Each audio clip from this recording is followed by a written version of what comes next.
ಬಂಗಾಳಕೊಲ್ಲಿಯಲ್ಲಿ ಮತ್ತೆ ವಾಯುಭಾರ ಕುಸಿತ ಸಂಭವಿಸಿದೆ. ಕಡಿಮೆ ಒತ್ತಡದ ಪ್ರದೇಶ ರೂಪುಗೊಂಡಿದ್ದು, ನವೆಂಬರ್ 4ರ ನಂತರ ಕರಾವಳಿ ಪ್ರದೇಶಗಳಲ್ಲಿ ಗಾಳಿ ಸಹಿತ ಮಳೆಯಾಗುವ ಸಾಧ್ಯತೆ ಇದೆ ಎಂದು ಹವಾಮಾನ ಇಲಾಖೆ ತಿಳಿಸಿದೆ.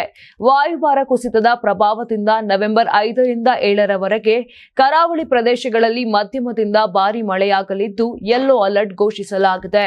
ಈ ಅವಧಿಯಲ್ಲಿ ಹವಾಮಾನದ ಮೇಲೆ ನಿಗಾ ವಹಿಸಲು ಸೂಚಿಸಲಾಗಿದೆ. ಕಳೆದ 2 ದಿನಗಳಿಂದ ಕರಾವಳಿಯಲ್ಲಿ ಮಳೆಯ ಪ್ರಮಾಣ ಕಡಿಮೆಯಾಗಿದೆ. ಹವಾಮಾನ ಹೆಚ್ಚಾಗಿ ಬಿಸಿಲು ಮತ್ತು ಆರ್ದ್ರತೆಯಿಂದ ಕೂಡಿತ್ತು. ಮಧ್ಯೆ ಮಧ್ಯೆ ಮೋಡ ಕವಿದ ವಾತಾವರಣವಿತ್ತು. ಉಡುಪಿ ಜಿಲ್ಲೆಯ ಕೆಲವು ಭಾಗಗಳಲ್ಲಿ ಬಿಸಿಲು ಮೋಡದ ನಡುವೆ ಹಗುರ ಮಳೆ ಸುರಿದಿದೆ. ಹವಾಮಾನ ಇಲಾಖೆಯ ಮುನ್ಸೂಚನೆ ಪ್ರಕಾರ ಇಂದಿನಿಂದ ರಾಜ್ಯದ ಹಲವೆಡೆ ಮಳೆಯಾಗಲಿದೆ.